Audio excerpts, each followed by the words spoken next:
कैसे आप सभी लोग हैं? आप सभी लोग दोस्तों आप सभी लोगों को इस चैनल में बहुत-बहुत स्वागत है। जैसा कि आप जानते हैं कि डेली बेसिस पे हम करंट अफेयर्स को डिस्कस करने का काम करते हैं दोस्तों, ठीक उसी प्रकार हमारे पास दोस्तों आज का जो सेशन है उसमें हमारे पास एक बहुत ही इम्पोर्टेंट घटना है दोस्तों, जिसको लेकर हम लोग बात करेंगे इसमें। आपने अभी हाल-फिलहाल में सुना होगा दोस्तों कि जो दिल्ली की जो सरकार है, जिसमें अभी बहुमत में है दोस्तों, वो आम आदमी पार्टी की सरकार है दोस्तों दिल्ली में। तो उनके जो मुखिया हैं, उनके जो प्रमुख हैं, जो अरविंद केजरीवाल के नाम से जाने जाते हैं दोस्तों, उनको क्या किया गया था केंद्र सरकार के द्वारा दिल्ली शराब घोटाले केस में दोस्तों उनको दोषी ठहराया गया था और 6 महीने के लिए उनको जेल में डाला गया था दोस्तों। और 6 महीने के जेल में डालने के बाद वहाँ उनको एक तरीके से इस्तीफा देना देना पड़ा दोस्तों। अरविंद केजरीवाल की जगह कोई और अभी अतिशी मारलेना को मुख्यमंत्री के पद पे बैठाया गया है दोस्तों। लेकिन अब उन्होंने क्या किया है कि जब उन्होंने जेल से बाहर आए हैं तो उनको जेल से बाहर आने के बाद दोस्तों पहली बार ऐसा हुआ है जब आम आदमी पार्टी दिल्ली का जो विधानसभा है दोस्तों, दिल्ली का विधानसभा पहली बार शुरू हुआ है दोस्तों। क्योंकि सीएम के यहाँ जो सीएम बदले गए हैं दोस्तों इनको इस्तीफा देने के बाद, क्योंकि जब तक ये जेल में थे पूरे दिल्ली विधानसभा की कार्य जो भी कामकाज था दोस्तों ठप हो चुका था। लेकिन अब उनको इस्तीफा देने के बाद यहाँ के काम काज शुरू हो गया दोस्तों। और अरविंद केजरीवाल को भी एक तरीके से रिहाई मिल गई है दोस्तों। तब उनको जेल से आने के बाद ये उनका पहला दिल्ली विधानसभा सत्र में उनको बोलने का मौका दिया गया है दोस्तों। आज के सेशन में हम बताएंगे कि उन्होंने मोदी सरकार पे या बीजेपी पे निशाना साधते हुए उन्होंने क्या क्या सदन में कहा है दोस्तों। आइए हम उसको जानने का प्रयास करते हैं दोस्तों। कहा जा रहा है केजरीवाल ने पीएम मोदी को सीधे सीधे ताकतवर बताते हुए कहा है दोस्तों। यानी दिल्ली विधानसभा में ऐसा क्या हुआ जो केजरीवाल ने पीएम मोदी को बता दिया शक्तिशाली। आइए डिटेल में जानते हैं। कहा जा रहा है केजरीवाल ने पीएम मोदी को सीधे सीधे ताकतवर बताते हुए कहा कि उसके पास अथाह पैसा है, मोदी बहुत शक्तिशाली है और उनके पास बहुत सारे संसाधन हैं। केजरीवाल अपनी इन बातों को जब सदन के अंदर रख रहे थे तो वहाँ मौजूद आपके सभी विधायकों ने उनका खूब साथ दिया। दिल्ली में सीएम की कुर्सी आतिशी के संभालने के बाद दिल्ली विधानसभा का यह पहला सत्र था दोस्तों।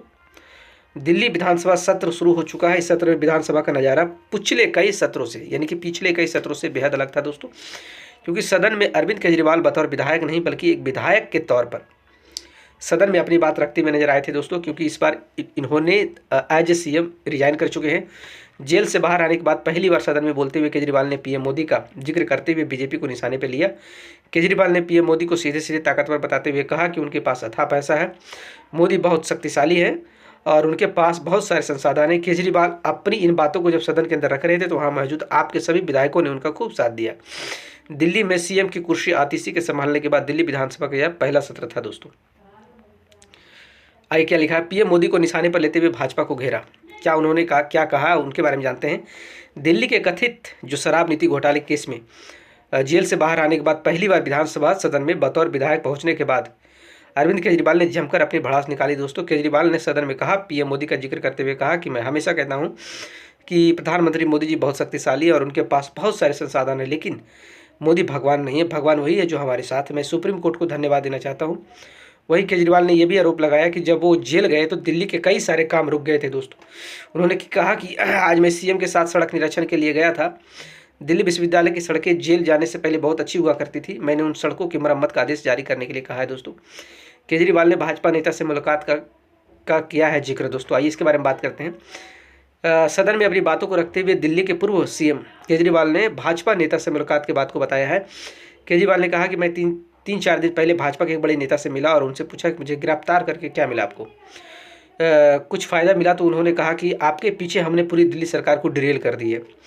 ये बोलते हुए काफ़ी खुश हुए दोस्तों। इसे सुनकर मैं अस्तंभ रह गया, लेकिन आज विपक्षी दलों के मेरे सहयोगी मुझे और मनीष को सदन में देखकर जरूर दुखी होंगे दोस्तों, ऐसा उन्होंने कहा है। केंद्र सरकार भी बनाए मोहल्ला क्लिनिक, उन्होंने आदेश दिया है, मतलब एक तरीके से सलाह देने का काम किया है दोस्तों।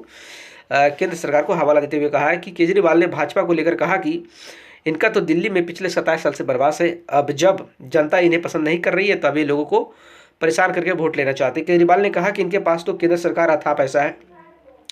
केजरीवाल 500 मोहल्ला क्लिनिक बनाता है, आप 5000 मोहल्ला क्लिनिक बनाओ ना दिल्ली में, ऐसा इनके द्वारा कहा गया दोस्तों। आपको कौन रोक रहा है। जनता बड़ी सियानी है, जनता देखती है, चुप रहती है। वोट वाले दिन जब बटन दबाने आ जाती है तो अपना गुस्सा जाहिर करती है दोस्तों, ऐसा केजरीवाल जी द्वारा कहा गया है। फर्जी केस में मुझे जेल भेजा गया है दोस्तों, ऐसा इनका आरोप है।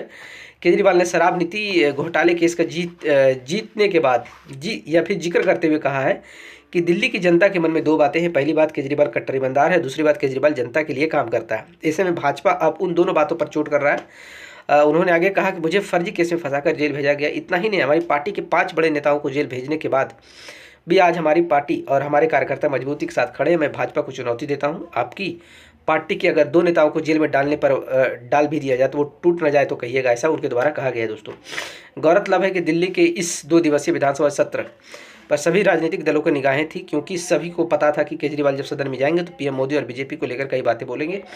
ऐसे में अब केजरीवाल ने जो कुछ भी सदन में बोला है उसको लेकर दिल्ली का सियासी पारा जरूर चढ़ेगा। दोस्तों, देखते हैं कि आगे किस तरीके का माहौल बनता है। तब तक हमारे सेशन से जुड़ने के लिए दोस्तों आप सभी लोगों को बहुत बहुत धन्यवाद।